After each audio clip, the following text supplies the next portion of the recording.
ਨੇ।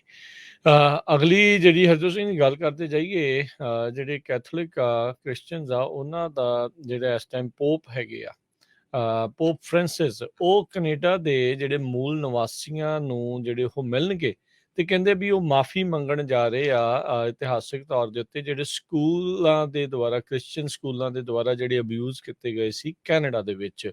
ਉੱਥੋਂ ਦੇ ਮੂਲ ਨਿਵਾਸੀਆਂ ਦੇ ਜਿਹੜੇ ਕੰਕਾਲ ਆ, ਉਹਨਾਂ ਬੱਚਿਆਂ ਦੀਆਂ ਲਾਸ਼ਾਂ ਜਿਹੜੀਆਂ ਆ ਉਹ ਮਿੱਟੀ ਦੇ ਵਿੱਚੋਂ ਦੱਬੀਆਂ ਹੋਈਆਂ ਲੱਭ ਰਹੀਆਂ ਆ ਤੇ ਉਹਨਾਂ ਪ੍ਰਾਪਰਟੀਜ਼ ਤੋਂ ਲੱਭ ਰਹੀਆਂ ਜਿਹੜੀਆਂ ਕ੍ਰਿਸਚੀਅਨ ਸਕੂਲਾਂ ਦੀਆਂ ਉਸ ਟਾਈਮ ਦੇ ਉੱਤੇ ਸੀਗੀਆਂ। ਵੀ ਜਿਹੜੇ ਵੀ ਆਪਣੇ ਜੜ੍ਹਾਂ ਦੇ ਨਾਲੋਂ ਨਹੀਂ ਸੀ ਟੁੱਟਦੇ, ਉਹਨਾਂ ਦੇ ਉੱਤੇ ਇਹ ਦੋਸ਼ ਸੀਗੇ ਵੀ ਇਹ ਜਿਹੜੇ ਕ੍ਰਿਸਚੀਅਨ ਮੂਲ ਦੇ ਲੋਕਾਂ ਨੇ ਉਹਨਾਂ ਦੇ ਨਾਲ ਇੰਨਾ ਅਤਿਆਚਾਰ ਕੀਤਾ, ਨਿਆਣਿਆਂ ਤੱਕ ਨੂੰ ਮਾਰ ਦਿੱਤਾ।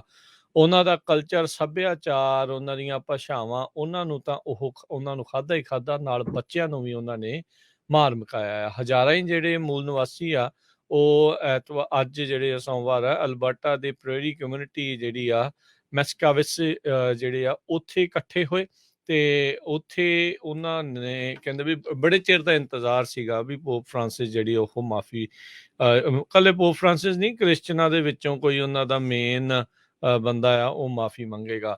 ਸੋ ਇਹ ਇਹਨਾਂ ਦਾ ਜਿਹੜਾ ਆਪਾਂ ਵੀ ਦੇਖਦੇ ਹਾਂ ਹਰਜੋਤ ਸਿੰਘ ਜੀ, ਇੱਥੇ ਕਈ ਬਹੁਤ ਸਾਰੇ ਲੋਕ ਗੋਰਿਆਂ ਦੀਆਂ, ਚਲੋ ਹੋਰ ਚੀਜ਼ਾਂ ਦੀ ਸਹੂਲਤ ਦੀ ਜਿਹੜੀ ਉਹ ਤੁਸੀਂ ਗੱਲ ਕਰ ਸਕਦੇ ਆ, ਪਰ ਜਿਹੜਾ ਅਤਿਆਚਾਰ ਉਹਨਾਂ ਨੇ ਆਮ ਲੋਕਾਂ ਦੇ ਕਲਚਰਸ ਦੇ ਉੱਤੇ ਇਸ ਲਿਹਾਜ਼ ਦੇ ਨਾਲ ਕੀਤਾ ਹੈ, ਤੁਸੀਂ ਆਪਣਾ ਦੇਖ ਲਓ, ਉੱਥੋਂ ਦੇਖ ਲਓ, ਦੁਨੀਆ ਦੇ ਕਿਸੇ ਕੋਨੇ 'ਚ ਹੱਥ ਲਾ ਕੇ ਦੇਖ ਲਓ ਵੀ ਇਹਨਾਂ ਨੇ ਇਸ ਹਿਸਾਬ ਦੇ ਨਾਲ ਬਹੁਤ ਜ਼ਿਆਦਾ ਜਿਹੜਾ ਉਹ ਅਤਿਆਚਾਰ ਕੀਤਾ। ਤੇ ਹੁਣ ਇਹ ਮਾਫੀ ਜਿਹੜੇ ਉਹ ਮੰਗਣ ਜਾ ਰਹੇ ਆ। ਕਹਿੰਦੇ ਵੀ ਜਦ ਇਹ ਪਹੁੰਚੇ ਉੱਥੇ ਐਡਮੰਟਨ ਦੇ ਵਿੱਚ, ਤਾਂ ਫਸਟ ਨੇਸ਼ਨ, ਮੈਟਿਸ ਤੇ ਇਨਿਊਇਟ, ਇਹ ਜਿਹੜੇ ਮੂਲ ਨਿਵਾਸੀ ਦੇ ਜਿਹੜੇ 3 ਗਰੁੱਪ ਆ, ਉਹਨਾਂ ਦੇ ਰਿਪਰੈਜ਼ੈਂਟੇਟਿਵ ਜਿਹੜੇ ਉੱਥੇ ਮੌਜੂਦ ਸੀਗੇ। ਉਸ ਦੇ ਨਾਲ ਕਈ ਸਿਆਸੀ ਤੇ ਜਿਹੜੇ ਧਾਰਮਿਕ ਚਰਚ ਦੀਆਂ ਜਿਹੜੀਆਂ ਲੋਕ ਆ, ਉਹ ਵੀ ਉੱਥੇ ਮੌਜੂਦ ਸੀਗੇ।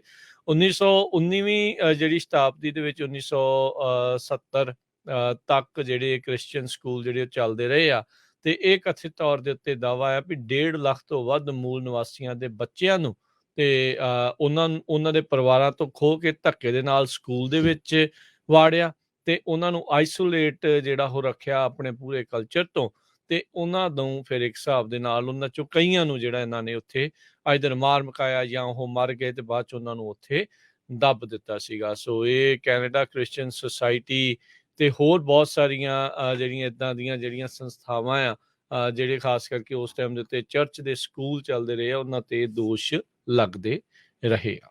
ਜੀ, ਆਪਾਂ ਗੁਆਂਢੀ ਮੁਲਕ ਕੈਨੇਡਾ ਦੀ ਗੱਲ ਕਰਦੇ ਸੀ। ਕੈਨੇਡਾ ਦੇ ਵਿੱਚ ਕੱਲ ਇੱਕ ਪੰਜਾਬੀ ਮੁੰਡਾ, ਜਿਸ ਦੇ ਕਹਿੰਦੇ ਪਈ ਗੈਂਗ ਦੇ ਨਾਲ ਸੰਬੰਧ ਸੀਗੇ, ਉਸ ਨੂੰ ਗੋਲੀਆਂ ਮਾਰ ਕੇ ਮਾਰ ਦਿੱਤਾ ਗਿਆ ਵਿਸਲਰ ਦੇ ਵਿੱਚ ਤੇ ਵੈਨਕੂਵਰ ਸਾਈਡ ਤੇ ਨਾਲ ਹੀ ਉਹਦੇ ਇੱਕ ਹੋਰ ਦੋਸਤ ਸੀ ਜਿਹਦਾ ਉਹ ਬਰਥਡੇ ਮਨਾ ਰਹੇ ਸੀ। ਵਿਸਲਰ ਦੇ ਵਿੱਚ ਬ੍ਰਦਰਸ ਕੀਪਰਸ ਗੈਂਗ ਦੇ ਮਨਿੰਦਰ ਧਾਲੀਵਾਲ 29 ਸਾਲਾਂ ਦੀ ਮੌਤ ਹੋ ਗਈ ਤੇ ਉਹਦਾ ਇੱਕ ਛੋਟਾ ਭਰਾ ਪਿਛਲੇ ਸਾਲ ਵੈਨਕੂਵਰ ਡਾਊਨਟਾਊਨ 'ਚ ਮਾਰਿਆ ਗਿਆ ਸੀ।